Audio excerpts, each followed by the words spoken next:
Hey guys, welcome to the Outer Nexus. Tonight we will be going over Isar Aerospace's rocket launch attempt and orbital carrier concepts. Just awesome. So, just recently, I think this was what, yesterday? Oh, no, it was today. Okay, it was today. So, Isar Aerospace of the European Space Agency. Um, Set up a platform in northern Norway. It's actually really interesting. I've never actually seen a rocket launch platform in this kind of cold weather, but it's pretty important to test this kind of stuff. Let me see if I could pull this up. It's a cool little GIF they have for it. Yeah. Um. So that's it. It actually did launch and meet its goals. But that's it falling out of the sky. And apparently, it had some sort of problem, and it fell out of the sky, crashing. But this is considered a It is a successful success. Yeah, attempt. yeah. It was. It was. They successfully launched the rocket. All the systems were live. Everything worked out.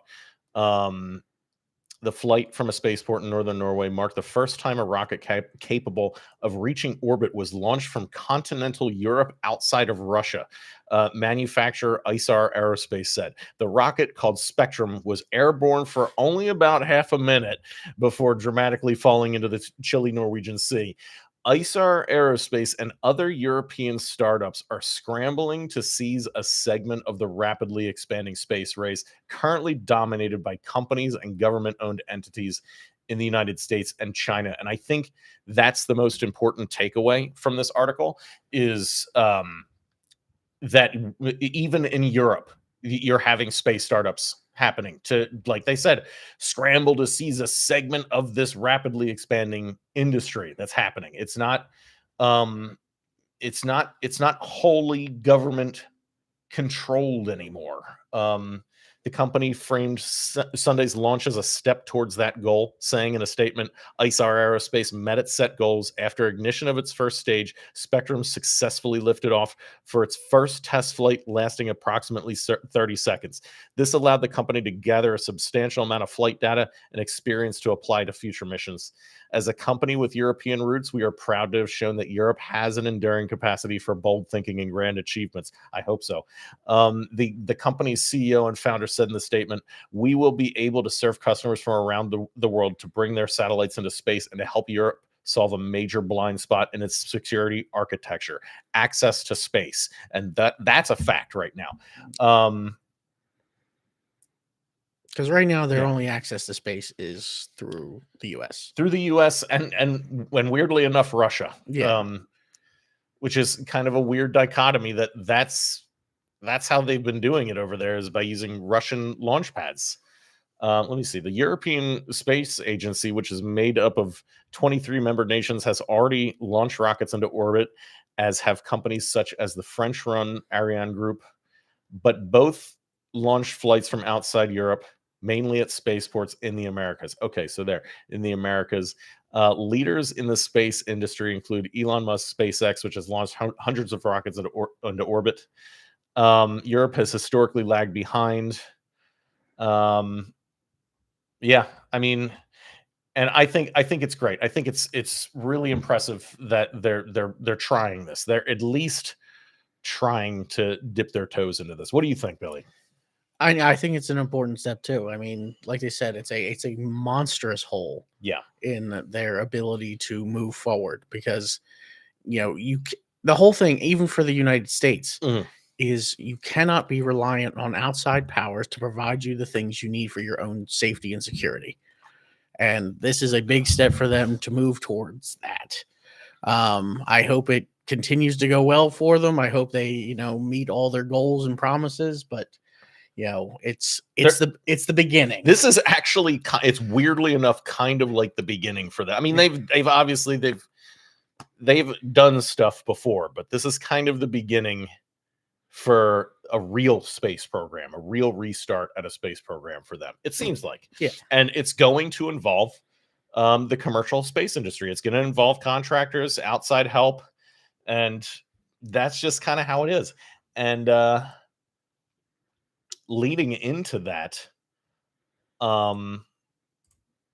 it looks like, I'm just going to pull this up real quick. So, firm wins Space Force funding to provide an aircraft carrier in orbit. I'm going to call it the Orbital Carrier. This is a concept. The company's called Gravitics. They specialize in space habitats, things like that. This is just a concept, and we'll get into this a little more, because what's interesting is that, and this is like way back in 2014 even.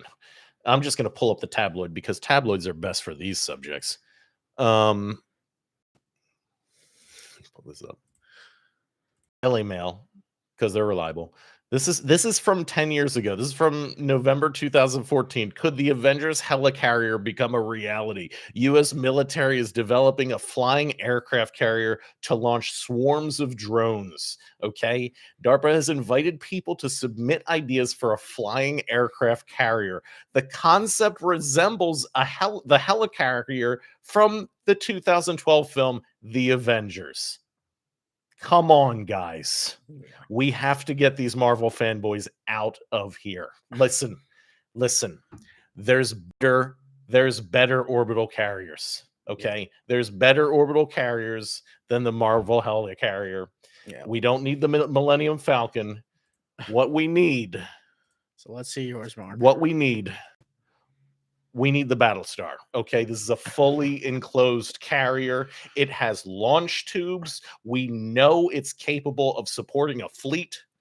Why are we talking about Marvel helicarriers? Billy, where would you go with this? So obviously I have a picture pulled up as well. Yeah. So I would definitely go with. Okay, so Billy's suggestion, and I think it's totally valid. It might be even more valid than mine. Hang on. Let me pull it up. So I agree more with like the Protoss carrier from StarCraft. And why is that? Now, in this, you can obviously they're propelled by whatever Protoss technology they have. Yeah. But I think for a helicarrier, now they said this one's going to be in orbit. It's going to be in orbit. It's a little different. Yeah. But if we're talking about ones that can maybe, dive down into, our atmosphere and actually work at like, high altitude. Yeah. Then I think something that, might have some, more blimp-like would be, lighter than air technology. I think is a definite way to go for that. Yeah. And I think, I think I've heard, this is speculation, I've heard that Amazon is actually considering the same thing for their warehouses. What is that? What do you mean? So granted, this is all speculation, hearsay. I don't even have an article to pull for this. Yeah. But we love it. That's why we're here. But I have heard that they are considering like for their warehouses lighter than air technology, so that basically their warehouses would be in the air. Okay. And then when they go to deliver, it would just be the drones coming down. What was that BioShock game? BioShock Infinite, where they had the town floating in the clouds? I guess that's what. Yeah. It would kind of be like that. Yeah.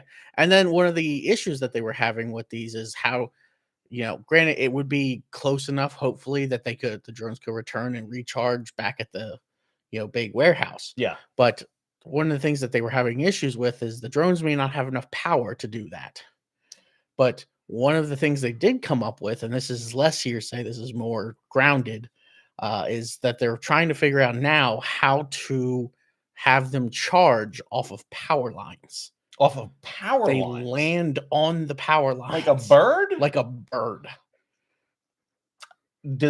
How well does this conspiracy play into the birds are not real conspiracy? I mean, for that group, they're definitely. Because that would be the plan at that point. Then just design the drones to look like birds to land on power lines to charge them. But that's interesting that is something that they would propose. Yeah. But I think what would be a better idea, like a way better idea, is wireless energy transfer. Yes, but not once they not were right able away, to figure that out. But yeah, it's really fascinating that this is the way that we're going now. I'm just gonna pull that thing back up. Um, but yeah, so this is what and what it really is, what it's really going to start out as is it's going to be like a space habitat. It's going to be Yes. it's going to connect with the ISS. It's going to be there as another habitat and that's what this company does, Gravitics. Let's see. In the recent years, the US military has made much of a concept known as tactically responsive launch.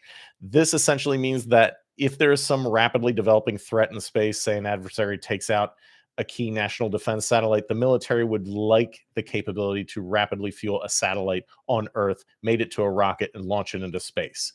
The U.S. Space Force first demonstrated this tactically responsive capability with a launch on Firefly's Alpha rocket in 2003. As part of this Victus Nox test flight, a satellite was encapsulated into a payload fairing and mated to the rocket and completed all final preparations within 27 hours. But what if there was an even faster way to respond? And that's what they're trying to do with this. Yeah. And like they were kind of mentioning in this article as well, this is more, I mean, that's what they're saying it's for. It's more for the defense of satellites. Right. Yeah, exactly. Shielding satellites. In interviews about the concept with ARS company officials, were fairly vague about specific details of what their orbital carriers will be able to do. But it seems like that is the goal here. And that is going to be one of the most important objectives moving forward is defending our satellites. And we really don't have any kind of defense up there. You know what I mean? I mean, initially when satellites were launched, I get they were definitely used for military purposes. Yeah. And occasionally we would be able to knock them out of the sky, but we weren't having anything like space wars up there to take these satellites out. Yeah. You know what I mean? But now with these new technologies, space planes, orbital carriers, drone swarms, there could be drone swarms in space right now. Honestly, there's nothing really stopping that from happening. No, and You know? it's also fair to mention, I think, as well, is it's not just uh the normal things, normal like China's gonna knock it out or Right. Russia's gonna knock one out. It could also just be space junk is Space gonna junk. knock it out. Because that's an excellent point. As we generate more infrastructure in space, well, how many decades have we been just shooting satellites up Yeah. there? There's so much space junk up there. We might actually have to have some carriers and some drones just going around cleaning shit up Yeah. We're gonna have to cordoning clean up things our off. orbit. Yeah, we're gonna have to like clean up our orbit. And You know, one of the famous pictures out there, I don't know if you've seen it.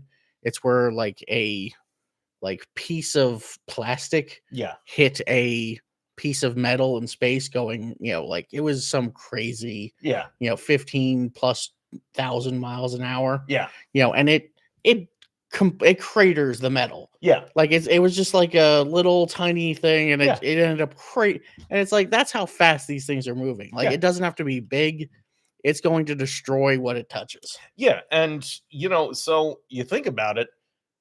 I mean, we really are going to have some sort of defensive vessels up there, perhaps with a blade of shielding on them, Yeah, something like that. You know what I mean? yeah, Some sort of defensive measure against all the space junk, just the space junk. But as we move into space and we get into these habitats and we have people start living up there, um, yeah, we're just gonna need a better way to manage that domain. yeah. Um, did, did you want to add anything else to that? Well, I mean, it's a good step forward for us. The satellite, the aircraft carrier in space. Yeah, Um, it's going to lead to more because we've kind of mentioned before. yeah, For us, the first real step into space is getting to the moon. yes, And this is kind of an in-between step. Yes. You know, this gets that space in between Earth and the moon more defended. Yes. You know, so I think this is a good first step towards all of those things. Um, we're moving forward, and that is one thing I would like to mention as Yeah. well. We are moving forward. Like this is another step towards, you know, and as long as it doesn't get you know, demonetized in the bureaucracy, Yes. you know, it should start, you know, we should start seeing these types of things. We should start hearing about them on the news in more than a speculative way, you know, Yeah. where it's like, oh, this is a concept. No, like it may be up there, or It's you know, up there and you can yeah, see it. yeah, And people are going up there and people are working up there. And like we mentioned in our other videos, once we get these humanoid robots, really squared away, that's when we can begin rapid prototyping of all this space technology. And we could send up these humanoid robots to be teleoperated. Like I said before, I envision one day some guy will be sitting in an office and he'll teleoperate into a humanoid robot that's in one of these space stations. And that's how space can really actually impact us here on the ground. Is, you know, it wouldn't just be some fantasy like, you know, that's just far off that never affects us. It would be jobs that we could do in space to provide this sort of infrastructure. yeah. The other thing I'm wondering is, you know, you talked about the company Gravitics, Yes. um, or that is its name, right? That is its name. Hold on, let me pull it up. They have more about that. Okay, yeah, they do actually have more about that.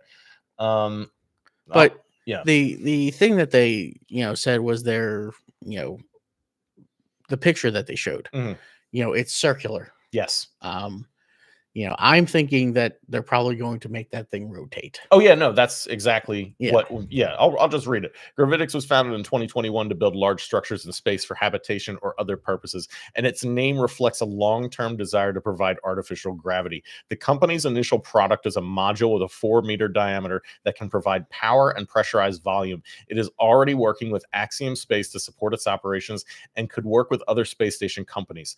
With the new federal award, the company is now moving forward into national defense applications as well. The vision is space superiority, said Colin Duggan, chief executive officer of Gravitics. We think that vision is very compatible with both a Department of Defense product line as well as a commercial one.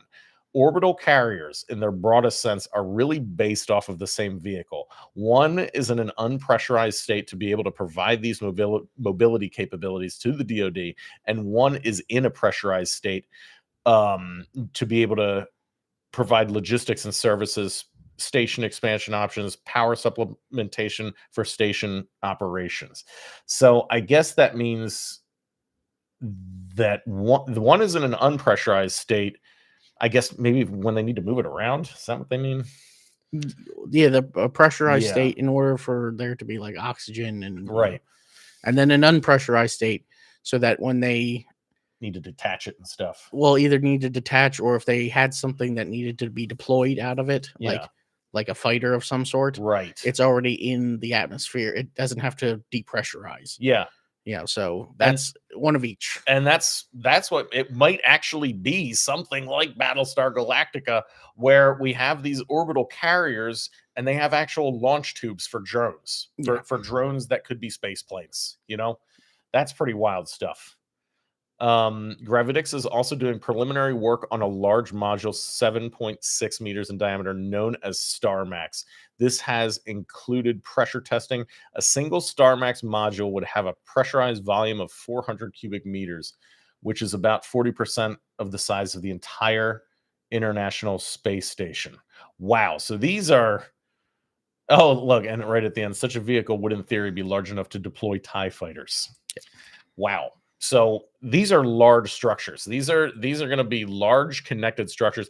I know Bigelow Aerospace was developing these large inflatable structures to be attached to the ISS. Maybe they'll be attached to this thing now.